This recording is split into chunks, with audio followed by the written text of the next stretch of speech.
এভাবে এখন থেকে জড়িয়ে জড়িয়ে ঘুরছে, এটা দেবীপক্ষ নাকি বেবীপক্ষ বোঝা মুশকিল। 15,000 টাকা বেতনে বিয়ে করেছি, বছর না ঘুরতেই চাকরিও নাই, বউও নাই।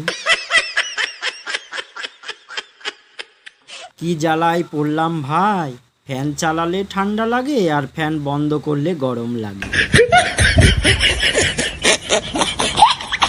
সারা বছর সানি লিওন আর মিয়া খলিফা সেজে থাকবে, আর আগমনী শুটে দেবীপক্ষ দুর্গা সেজে কাশবন থেকে বেরিয়ে আসবে।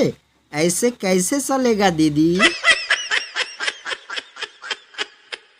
বেশি কিছু বলে রাত করতে দেব না, এই ভয়ে কোটি কোটি অসহায় পুরুষ মুখ বুজে স্ত্রীর অত্যাচার সহ্য করে। নকুলদানা যিনি আবিষ্কার করেছিলেন তাকে দেবতারা খুঁজে বেড়াচ্ছেন, কারণ দেবতাদের ঠকানোর জন্য এর থেকে সহজ পন্থা আর কিছুই নেই।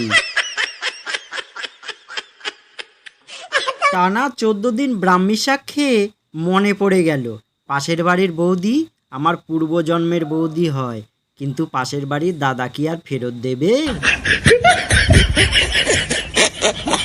স্ত্রী বেলন হাতে স্বামীকে জিজ্ঞাসা করলো, কটা খাবে, 3টে নাকি 4টে? স্বামী, রুটি কিংবা পরোটা বলার অভ্যাস করো, কনফিউজ হয়ে যায়। পটানোর সময় সেক্সি, পটে গেলে ওয়াই বাদ দিয়ে সেক্স, সেক্স হয়ে গেলে এস বাদ দিয়ে হয় এক্স। এইভাবেই চলছে আমাদের দেশ। বাপের থেকে টাকা চাইতে তো শরম লাগে ভাই, তোরা বয়ফ্রেন্ডের কাছ থেকে হাত খরচ কেমনে নিস? ভোরবেলায় হিসু করে আসার পর ঘুমটা সবচেয়ে শান্তির হয়।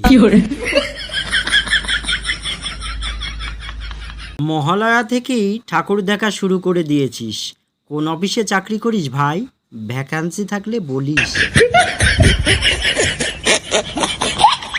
ষষ্ঠী পর্যন্ত দেখব, কেউ পটলে ভালো, আর না পটলেও নিজের বউকে নিয়ে পুজো দেখতে বেরোবে। দুটো দল আছে, একটা মহালয়া থেকেই ঘুরতে বেরিয়েছে, আর একটা এখনো কোনো ঘোরার প্ল্যানই করা হয়। আমার প্রিয় ইউটিউব পরিবারের সদস্য সবাইকে জানাই বাংলা হাসির ভাণ্ডারের পক্ষ থেকে অসংখ্য ধন্যবাদ। সকলে ভালো থাকবেন, সুস্থ থাকবেন, আর জোকসগুলো শুনে কেমন লাগলো কমেন্ট করে জানাবেন।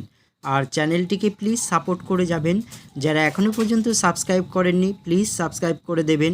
আজকে এই পর্যন্ত রাখছি, ধন্যবাদ সবাইকে।